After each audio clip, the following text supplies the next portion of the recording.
Hello everyone, welcome back to our channel CS concepts 360। This side Rachna. और आज मैं आपके लिए फिर से एक नया टॉपिक लेके आई हूँ जिसका नाम है ई लर्निंग। टॉपिक पर जाने से पहले आज हम थोड़ा सा डिस्कस करेंगे कोविड-20 के बारे में। एक ऐसा समय था वो जब लोगों ने घर से बाहर निकलना बंद कर दिया था और इस चीज़ का सबसे ज़्यादा इफ़ेक्ट पड़ा था हमारी एजुकेशन पे। ऐसे में ये बहुत बड़ा चैलेंज था कि हमने अपनी एजुकेशन को कैसे कंटिन्यू रखना है। तो हमारे सामने आया ई लर्निंग। ई लर्निंग एक्चुअल में होता क्या है? घर पर बैठे, बिना संसाधनों के, बिना किसी आने जाने की मैनेजमेंट के अपनी पढ़ाई को कंटिन्यू रखना, और ये सब पॉसिबल हुआ ई लर्निंग से। तो चलिए टॉपिक पे आते हैं। E learning introduction. सबसे पहले हम ई लर्निंग के बारे में जानेंगे। Aldous e learning is not a new concept, यह हमारे लिए आज कोई एक नया कॉन्सेप्ट नहीं है, बल्कि it has gained significant momentum in recent years. पिछले कुछ सालों से यह एक फ्लो में आया है। E learning during the pandemic, महामारी के दौरान society had to stay indoors and had no option other than to pursue education online. लोगों ने बाहर आना जाना बंद कर दिया था और ई लर्निंग के जरिए ही हमने अपनी एजुकेशन को कंटिन्यू रखा था। ई लर्निंग की फीचर्स क्या क्या हैं, चलिए जानते हैं। Originally designed for individual learning on computer, e-learning can be accessed on all types of portable devices just like laptops, tablets, smartphone। Computer पर व्यक्तिगत शिक्षण के लिए डिज़ाइन किया गया ई लर्निंग, जिसको हम एक्सेस कर सकते हैं लैपटॉप पे, टैबलेट पे या फिर स्मार्टफोन पे। Unlike traditional learning, where a teacher delivers information at a specific time and place। कुछ पारंपरिक शिक्षण में क्या होता है, टीचर के पास एक सीमित टाइम होता है, एक जगह होती है जहाँ पर वो अपने टीचिंग एड्स के जरिए बच्चों को पढ़ाता है। E learning is not confined to any fixed location and can be conducted any time anywhere. जबकि ई लर्निंग के लिए कोई एक फिक्स्ड लोकेशन नहीं होती, इसको किसी भी टाइम स्टार्ट किया जाता है और कभी भी स्टार्ट किया जाता है। दोनों के बीच में कंपैरिजन यही है कि एक टीचर जहाँ एक विशिष्ट समय पर एक विशिष्ट जगह पर जानकारी देता है, वही ई लर्निंग को हम किसी भी टाइम वहाँ पर जाकर हम अपनी पढ़ाई शुरू कर सकते हैं, जहाँ पे जो भी टाइम हमें अपना सुटेबल लगता है। तो what is the definition of e learning? Due to the development and versatility of electronic learnings, there is no single standard definition of e-learning। Electronic learning के विकास और प्रतिभा के कारण ई लर्निंग को कोई भी एक स्पेसिफिक डेफिनेशन नहीं है इसकी, बल्कि इकोनॉमिक टाइम्स के according a learning system based on formal teaching but supported by electronic resources is called E learning. E learning economics times के अनुसार ई लर्निंग को परिभाषा दी गई है कि औपचारिक शिक्षण पर आधारित लेकिन इलेक्ट्रॉनिक संसाधनों की मदद से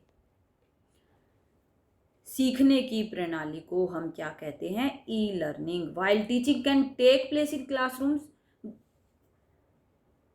जबकि क्लासेस में हम टीचिंग कर सकते हैं, और outside the use of computers and the internet is the key component of e learning. Classroom में हम शिक्षण कक्षाओं में या बाहरी रूप से आधारित कंप्यूटर और इंटरनेट का उपयोग ई लर्निंग का प्रमुख घटक है। ई लर्निंग में पाए जाने वाले प्रमुख संसाधन की रिसोर्सेज पे हम लोग बात करेंगे। सबसे पहले ई लर्निंग में आता है ई टेक्स्ट बुक्स। ई टेक्स्ट बुक हमें कैसे यहाँ पे अवेलेबल होती हैं? डिजिटल रूप में, digital versions of text books used for learning. E work books exercise के लिए, असाइनमेंट्स के लिए ई लर्निंग पर हमें ये सारी चीज़ें डिजिटली मिलती हैं। Next is educational video and audio recording. E learning पर हम लोग वीडियो और ऑडियो रिकॉर्डिंग इजीली सर्च करते हैं और वो हमें हेल्पफुल भी बहुत होती हैं। टेप प्रेजेंटेशन, रिकॉर्डेड लेक्चर्स और प्रेजेंटेशंस। इसमें क्या होता है, हमें रिकॉर्डेड लेक्चर्स और प्रेजेंटेशंस मिलती हैं। वो हमारी बहुत हेल्प करती हैं। ये हम अपने टाइम और जगह को फिक्स नहीं रखते, बल्कि किसी भी टाइम जब भी हमें कंफर्टेबल होता है, हमारे पास टाइम होता है, हम अपनी पढ़ाई को कंटिन्यू रखने के लिए, अपने कोर्सेज को कंटिन्यू रखने के लिए ई लर्निंग में हमें बहुत ज़्यादा फैसिलिटीज़ मिली हैं। Next is interactive games, quizzes, test and assessments. सीखने की जो हमारी एक लर्निंग है, to make learning engaging and accessible, हमारी पढ़ाई को, हमारे कोर्सेज को अट्रैक्टिव बनाने के लिए इसमें गेम्स हमें मिल जाते हैं, क्विज़िज हमें मिल जाते हैं, असेसमेंट्स मिल जाते हैं। और e learning can also include group setups such as tutorials and workshops that are conducted in real time. E learning में ग्रुप सेटअप्स भी होते हैं जिसमें ट्यूटोरियल और वर्कशॉप, हमारी कार्यशालाएं भी जुड़ी होती हैं, जो एक निश्चित वास्तविक समय से आयोजित की जाती हैं। What are the benefits of e learning? E learning के हमें क्या क्या फ़ायदे होते हैं, चलो हम इस बारे में थोड़ी सी बातें करते हैं। नाउ-ए-डेज, आज की डेट में, आज के जो समय में ई लर्निंग है उसको बहुत बढ़ावा क्यों मिला है? क्योंकि बहुत सारे लोग ऐसे हैं जो जॉब में हैं, दूर रहते हैं, उनके पास टाइम नहीं है, या प्रॉपर आने जाने के लिए उनके पास सुविधाएं नहीं हैं। तो ई लर्निंग ने ऐसे लोगों का बहुत साथ दिया है। इन लोगों ने अपने कोर्सेज़ को, पढ़ाई को कंटिन्यू रखा है, क्योंकि ई लर्निंग से टाइम कोई फिक्स नहीं होता, जगह कोई फिक्स नहीं होती। हम सब अपने अकॉर्डिंग, जो हमें कंफर्टेबल लगता है उसके अकॉर्डिंग हम अपना एजुकेशन कंटिन्यू रखते हैं। Now that we understand what e learning is, let's look at its main advantages and why it has become such a popular mode of learning. अब जब हमने ये जान लिया है कि ई लर्निंग एक्चुअल में है क्या, तो चलो ई लर्निंग के मुख्य लाभ, जो इसके फ़ायदे हैं, हम इन बारे में नज़र डालते हैं। इनको कैसे ई लर्निंग इतना फेमस हो गया, इतना पॉपुलर हो गया, इसके बारे में हम जानेंगे। तो सबसे पहले ई लर्निंग की खास सबसे बड़ी बात क्या है? Flexibility. Learners can choose their own time and place to study. Learners अपनी मर्जी से कोई भी समय या कोई भी टाइम सेलेक्ट कर सकता है, चूज कर सकता है। Cost effective. कॉस्ट इफेक्टिव क्यों है? क्योंकि it saves cost related to travel, accommodation and printed material. यह बचाता है प्रिंटेड मटेरियल की जो लागत होती है, जो मटेरियल हम लोग लेके आते हैं, आने जाने का जो किराया होता है, वो सब हमारा बच जाता है। Self paced learning. Students can complete courses at their own pace. अपनी सुविधा के अनुसार बच्चे अपने कोर्सेज को कंटिन्यू रख सकते हैं। Global accessibility.